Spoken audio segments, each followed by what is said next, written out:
صدها نفر در این کمپ معتادین در نیمروز تحت مداوا هستند. اکثر آنها در ایران معتاد شدند. بنده که عملی شدم در شهر ایران به خاطر غریبی و غربت رفتم اونجا، با رفیق ناباب گشتیم. رفیق ناباب سبب شد که ما عملی بشیم.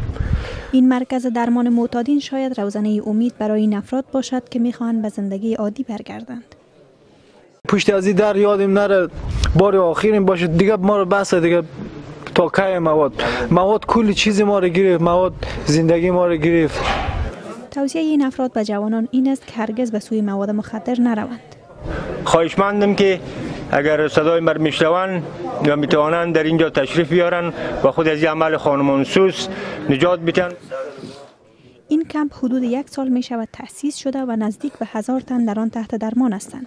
شمار زیاد از آنها باشنده های ولایت های مختلفند که پس از تکمیل دوره تداوی به ولایات خودشان فرستاده می شود.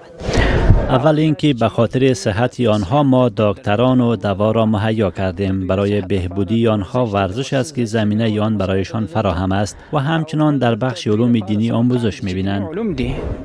نیمروز یک از ولایت‌های هممرز با ایران و یک از مسیرهای عمده قاچاق مواد مخدر به این کشور دانسته می شود. بر اساس گزارش سازمان ملل متحد، حدود 1 میلیون نفر در افغانستان در سنین 15 الی 64 سال از اعتیاد به مواد مخدر رنج میبرند.